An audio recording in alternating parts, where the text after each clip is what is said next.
E aí pessoal, tudo certo? Sejam todos muito bem-vindos. Conhecemos dois estudantes, o jovem Derry e sua irmã Patrícia, que estão dirigindo para casa voltando da faculdade para as férias. É um longo caminho até a casa, a estrada está principalmente deserta e eles se divertem como podem, às vezes lendo os números de carros que raramente aparecem e transformando-os do seu jeito. Depois fazendo brincadeiras um com o outro e acelerando para ultrapassar o carro que está logo à frente. De repente, um pequeno caminhão surge atrás do carro deles, movendo-se em alta velocidade. Começa a buzinar furiosamente e fingir que vai bater no carro. Derry está tentando sinalizar para ele ultrapassar, mas o motorista da van continua buzinando e fazendo manobras loucas. Finalmente, quando Derry entra na pista contrária, o caminhão ultrapassa os estudantes e vai embora. Os jovens assustados soltam alguns palavrões depois que a van vai embora. E então eles se lembram que na mesma rodovia, embora a centenas de milhas de distância, encontraram o carro dos graduados Kenny e Darla, mas suas cabeças não puderam ser encontradas. Esse incidente, que aconteceu cerca de 25 anos atrás, até se tornou uma lenda local. Depois de dirigir um pouco mais, eles veem uma casa velha e esfarrapada perto da estrada. E ao lado está o pequeno caminhão que os assustou tanto. Perto da casa, eles veem um homem estranhamente vestido que tira da van algo com forma de um homem embrulhado em um lençol branco com manchas vermelhas e o joga em um grande cano que se projeta do chão. Derry e Patrícia acham isso meio sinistro e tentam chamar a polícia, mas o celular está descarregado. O caminhão começa a persegui-los e desta vez ele bate várias vezes no carro deles, sem intenção de ultrapassá-los. Derry sai da estrada e entra em um campo. Com isso, o caminhão os deixa em paz, seguindo adiante na rodovia. Depois de examinar o estrago no carro e se certificar de que ainda podem dirigi-lo, Derry sugere voltar e ajudar a pessoa jogada no cano se ele ainda estiver vivo. Patrícia é contra, mas Derry consegue persuadi-la. Os dois cautelosamente dirigem de volta para a casa misteriosa, e ao se aproximarem descobrem que o lugar é uma igreja abandonada cheia de corvos. Os dois se aproximam cuidadosamente do cano, que leva a algum lugar em uma sala subterrânea e escura de onde vem um mau cheiro. Derry parece ver e ouvir algo e, apesar da objeção de sua irmã, o tolo entra com ela segurando seus pés. Então ele vê ratos, fica assustado, começa a se debater com as pernas e Patrícia, que o estava segurando pelos pés naquele momento, não aguenta e o solta. O imbecil cai no fundo do poço, incapaz de subir de volta. Depois de dizer que está bem, ele vê um corpo enrolado em panos e que se move ligeiramente. Derry se aproxima e se assusta ao ser tocado nas pernas. Derry rasga o pano e vê uma pessoa no fim da vida ali, cujo estômago foi cortado e costurado com fios de ferro. O homem tenta dizer algo, mas depois de uma convulsão ele morre. Derry envia Patrícia para procurar ajuda urgentemente e ele começa a procurar uma saída, acreditando que está no porão da igreja. O cara descobre dezenas de cadáveres e vários dispositivos estranhos no porão. Depois percebe que todo o teto e paredes estão cobertos com centenas de corpos fixos, e entre eles os de Kenny e Darla, conseguindo identificá-los pelo anel. Patrícia vê um caminhão se aproximando e entra em pânico e não consegue dar partida no carro. No entanto, o caminhão que se aproxima não é o que antes os atormentava. Patrícia fica assustada novamente quando Derry aparece subitamente, tendo saído do porão. Ele está calado e em estado de choque. Patrícia dirige o carro e os irmãos entram em uma pequena cidade local. Antes de entrarem em um restaurante, eles observam o caminhão enferrujado voltando para a igreja. Depois de entrar no restaurante, eles pediram para entrar em contato com a polícia. De repente, o telefone toca e uma mulher desconhecida descreve a aparência de Derry, bem como o fato dele ter conseguido encontrar o local embaixo da igreja com os corpos, dizendo que aquele lugar é da criatura e que ninguém sabe de onde vem. A mulher também dá uma escutada na música Jeepers Creepers, mencionando que Derry deveria fugir quando a ouvir na próxima vez. Em seguida, Derry conta tudo à polícia, mas eles são céticos em relação ao seu depoimento. E até mesmo Patrícia não acredita muito nele, especialmente quando Derry menciona 5 ou 6 centenas de corpos costurados juntos. Quando os estudantes voltam para o carro, encontram ele aberto como se alguém tivesse estado nele ali e bagunçado suas roupas. Isso é testemunhado e a garçonete disse que viu um homem estranho lá cheirando as roupas dos irmãos. Eles veem também que há impressões digitais na maçaneta do carro. E agora a polícia está levando o depoimento de Derry mais a sério. Todos eles estão indo para a igreja juntos. Derry e Patrícia, discutindo o que aconteceu, não conseguem entender como uma pessoa poderia dirigir até a igreja e voltar em tão pouco tempo. A polícia em seu carro recebe a informação de que a igreja está pegando fogo, há bombeiros e ainda não é possível se aproximar. Eles também descobrem que as impressões no carro pertencem a um homem morto. Em seguida, eles ouvem que algo pousou em cima do carro patrulha. Enquanto os irmãos conversam, uma criatura humanoide com um machado mata os policiais que seguiam os jovens e joga a cabeça de um deles no para-brisa do carro de Derry. Após frear bruscamente, os irmãos saem do carro e vê o carro da polícia parado. Patrícia vai dar uma olhada e vê um monstro parecido com um humano na cabine e a cabeça de um policial na estrada. Sentando de volta em seu carro, os irmãos observam enquanto o monstro sai do carro da patrulha assobiando. Pega a cabeça e primeiro a cheira e depois come a língua. Derry e Patrícia vão embora e o monstro coloca os corpos dos policiais em seu caminhão. Patrícia nota uma casa no caminho e decide se aproximar dela. Há uma mulher com muitos gatos morando na casa. Ela os atende, mas logo vê o monstro perto da casa. A senhora aponta uma arma para ele, exigindo que ele fosse embora. No entanto, o monstro não reage a princípio. Quando ele se mexe, a mulher dispara. Porém, o diabo, sendo rápido, se desvia e se esgueira para dentro da casa. A velha senhora entra para verificar, deixando os jovens do lado de fora. 2 tiros são disparados dentro da casa e após isso, Derry observa a senhora parada imóvel em uma das janelas. Na verdade, é o monstro que a agarrou e a segura pelo pescoço, então ele a joga para longe e vai para os irmãos e eles escapam de carro. A criatura pula no capô deles, mas eles conseguem jogá-la para fora, dando marcha a ré. Em seguida, eles avançam para derrubar o monstro, que facilmente pula sobre o carro. No entanto, eles tentam novamente e finalmente conseguem acertar o monstro. Para ter certeza, Patrícia passa por cima do monstro caído várias vezes. Em seguida, eles veem uma asa aparecer nas costas do monstro aparentemente esmagado, batendo lentamente até cair. Os jovens, depois de atropelar a criatura mais uma vez, partem para a cidade mais próxima. Derry e sua irmã vão até a delegacia e de lá ligam para casa, prometendo chegar em algumas horas. Uma mulher chamada Jess entra na delegacia chamando os irmãos pelos nomes. Ela é considerada uma vidente local e é quem ligou para o restaurante. Ela fala que a cada 23 primaveras e por 23 dias o monstro acorda e começa a comer os órgãos de pessoas que ele gosta. Esses órgãos substituem os seus próprios, e ele também adora o cheiro do medo. Apesar do que conseguiram sobreviver, os irmãos não acreditam no que lhes é dito. O monstro, que chegou na van mancando um pouco, vai para o local e desliga a luz. Os irmãos entram em pânico, dizendo que atropelaram esse monstro muitas vezes e ele não poderia sobreviver de forma alguma. Jess diz que aparentemente o monstro comeu muitos corações para morrer tão facilmente. Um policial que verifica as celas na ausência de luz vê que as barras estão quebradas em uma delas. E o monstro, que tirou suas roupas, está comendo um dos prisioneiros. Após isso, a criatura ataca o policial.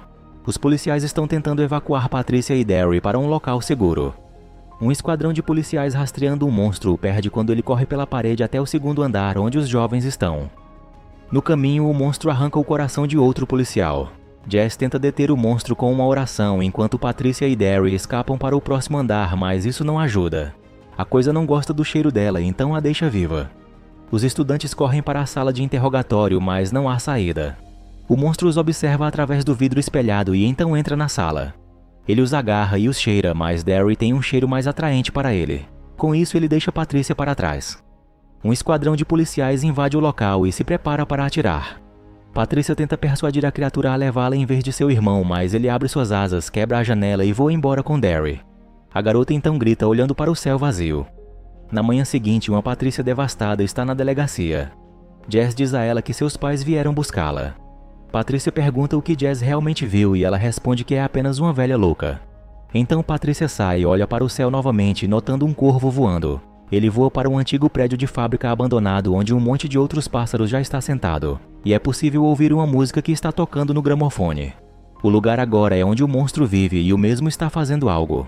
Vemos uma pele pendurada, a mesma sendo de Derry, e com buracos vazios no lugar dos olhos, por onde o monstro olha através deles, agora com os olhos de Derry. Um tempo depois é explicado sobre a criatura conhecida como o Creeper. Ela é uma criatura sobrenatural semelhante a um morcego que aparece a cada 23 anos para se alimentar de humanos 3 semanas seguidas, tendo a capacidade de se regenerar ao comer órgãos humanos. 23 anos depois, vemos um garoto montando espantalhos no meio de um campo de milho. Seu pai, Jack, lembra-o de amarrar os espantalhos cuidadosamente. De repente, o cachorro deles late, sinalizando que há um perigo iminente. Aparentemente, o Creeper está secretamente perseguindo o garoto enquanto finge ser um espantalho. O Creeper se move e o garoto fica intrigado com isso. Então o garoto vai verificar o Creeper. Ao notar os pés do imundo, o garoto imediatamente corre com medo. O Creeper então voa e o persegue enquanto ele está correndo e gritando por ajuda. Em poucos momentos, o Creeper consegue agarrá-lo. Jack e seu filho mais velho ouvem o tumulto. Eles então vão para o campo de milho para encontrar o jovem que está gritando desesperadamente por ajuda enquanto o Creeper o arrasta para longe. O Creeper voa instantaneamente com o garoto, deixando-os impotentes. No dia seguinte é o dia 23º, o último dia do período de alimentação do maldito. Um ônibus de estudantes atletas animados está passando por uma rodovia na mesma área do campo de milho. Os atletas estão comemorando sua recente vitória no campeonato. Enquanto estão aproveitando o passeio, o ônibus de repente para no caminho. O motorista sai para verificar o ônibus e encontra o pneu rasgado. Ela então encontra uma lâmina de shuriken afiada que causou a destruição do pneu. O treinador pega a lâmina e descobre que foi feita de ossos, o que o assusta. Enquanto isso, os estudantes ouvem a transmissão de rádio sobre a escavação das ruínas da igreja, que serve como monumento das vítimas do Creeper. Aparentemente, as autoridades encontraram centenas de corpos preservados, que estão costurados no teto das ruínas. Todos os corpos têm uma parte ou um órgão faltando. As autoridades acreditam que alguns dos corpos têm 200 anos. No campo de milho, o filho mais velho de Jack, chamado Junior, está com seu cachorro e encontra a adaga do Creeper no chão. Ele então corre de volta para casa, relatando a adaga que encontrou para seu pai, que ainda está de luto pela perda do filho mais novo. A adaga parece ser feita de pele humana. Jack a segura e ela voa de repente. Ele então percebe que ela tem a capacidade telepática de voltar para o Creeper. Com isso, ele tem uma ideia de fazer um arpão com ela para caçar o Creeper, pois isso permitiria que o arpão atingisse automaticamente a criatura. Neste ponto, ele está determinado a se vingar do Creeper por levar seu filho. De volta ao ônibus, o motorista tenta usar o rádio para pedir ajuda, mas não tem sinal. Os treinadores também tentam usar seus telefones, mas sem sucesso. Eventualmente, a motorista decide continuar dirigindo apesar do pneu furado. À noite, um dos estudantes atletas no ônibus, Minxie, começa a sonhar. Em seu sonho, a vítima anterior do Creeper, Derry, aponta na direção oposta ao ônibus. Parece que ele está avisando que há perigo à frente deles. O garoto também aparece, avisando para voltar. O Creeper então aparece, correndo rapidamente em direção ao ônibus e lança um shuriken em direção a ele. Minxie acorda do sonho, pois um shuriken atinge o pneu na realidade. O pneu está totalmente destruído, deixando-os presos na rodovia no meio do nada. Momentos depois, um carro passa, e o treinador os informa para procurar ajuda se virem uma patrulha da estrada. O treinador liga um sinalizador no meio da estrada, alertando que precisam de ajuda, enquanto o motorista verifica o pneu e encontra outro shuriken. Desta vez foi feito do umbigo de Derry. O treinador está colocando alguns sinalizadores na estrada quando de repente é levado pela criatura. Os estudantes atletas estão confusos sobre o que aconteceu com o treinador, pois não viram que ele foi levado pela coisa. O motorista então instrui a todos a entrarem no ônibus por causa do perigo possível, enquanto ela procura o treinador desaparecido. Em poucos momentos, o Creeper também leva instantaneamente ela embora. A cena deixou os estudantes atletas atordoados. O outro treinador então manda que todos fiquem dentro do ônibus quando logo o Creeper aparece de repente e o agarra também. Um estudante atleta, Scott, tenta puxá-lo de volta, mas sem sucesso. Depois disso, eles fecham freneticamente a porta para se manterem seguros. Scott então descreve o Creeper para seus colegas atletas que ficam se perguntando onde foi a criatura. Enquanto isso, Jack descobre pelo rádio que há casos de sequestro na área deles. Isso sinaliza que o Creeper deve estar rondando naquele momento. De volta ao ônibus, o estudante nerd, Andy, continua tentando pedir ajuda pelo rádio, mas ninguém responde. Os estudantes atletas encontram uma lança e uma pistola de sinalização, e planejam usá-las como arma para se defenderem. Scott sugere que eles corram para o celeiro no meio do campo. Sua namorada discorda, com medo de que o Creeper possa aparecer novamente quando eles saírem do ônibus. Os outros estudantes atletas também discordam, deixando Scott irritado com eles. No meio da discussão, Minxie vê o rosto feio do Creeper na porta de emergência. Os estudantes atletas também percebem isso. Eles então se escondem nos assentos do ônibus. O Creeper sente o medo deles e começa a assustá-los. Ele então dá algum tipo de sinal sonoro para Dante, Scott, Minxie, Andy e David. Parece que o Creeper os identificou como suas próximas vítimas. O Creeper então começa a sacudir o ônibus, e um parafuso cai da porta de emergência. Depois que o Creeper voa para longe, Minxie desmaia subitamente. Ela começa a sonhar com o Creeper no meio do campo de milho. Em seu sonho, Derry aparece dizendo palavras incoerentes. Ele então a avisa que a criatura aparece a cada 23 anos para comer humanos por 23 dias. Seus olhos de repente desaparecem, e Minxie acorda do sonho. Ao acordar, Minxie os avisa de que o Creeper escolheu alguns deles como suas próximas vítimas, e ele continuará a assombrá-los. Ela diz que o Creeper tem até o amanhecer, e só então ele voltará após 23 anos e assombrará as pessoas novamente. Ela diz que o Creeper os escolhe através de seus medos e das partes do corpo-alvo deles. Com medo disso, Andy tenta desesperadamente pedir ajuda novamente por rádio. Enquanto isso, Jack e seu filho mais velho estão vagando pela rodovia para encontrar o Creeper. Eles encontram o carro de antes completamente destruído. Jack o inspeciona e seu motorista parece ser vítima do Creeper. O filho recebe o rádio de Andy pedindo ajuda. Jack pega o rádio e diz a Andy que estão indo para a localização do ônibus, mas pode demorar um pouco. Depois disso, eles começam a dirigir até a localização do ônibus. Após saber que o resgate está a caminho, os estudantes atletas comemoram. Nesse momento, o Creeper aparece novamente e quebra o teto do ônibus. Ele então agarra a cabeça de Andy através do buraco do teto. Para salvá-lo, a garota usa a lança e esfaqueia o Creeper na cabeça. Isso permite que os estudantes atletas arrastem Andy para longe dele. A lança fica na cabeça do Creeper e o Creeper tenta removê-la. Ele consegue remover a lança, mas sua cabeça fica gravemente ferida em troca. O Creeper então se mostra, revelando sua cabeça decepada. Ele voa para o céu, mas ferido eventualmente cai de volta, batendo no teto do ônibus e o impacto estilhaça as janelas de vidro. Os estudantes atletas ficam se perguntando se ele está morto. Scott decide que é a chance deles escaparem do ônibus, mas a porta principal não abre e eles descobrem que o Creeper destruiu deliberadamente a porta de emergência.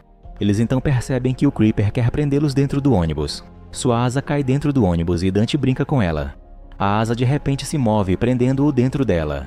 O Creeper começa a puxá-lo e os estudantes tentam arrastá-lo de volta, mas Dante acaba tendo a cabeça cortada. Seu corpo permanece dentro do ônibus, enquanto o Creeper fica com sua cabeça. David pega a pistola de sinalização do bolso de Dante. A garota dá uma olhada no ônibus e vê o Creeper removendo sua cabeça. Ele então joga sua cabeça e a cabeça de Dante emerge de seu estômago. O Creeper agora usa a cabeça de Dante como a sua própria e voa para longe.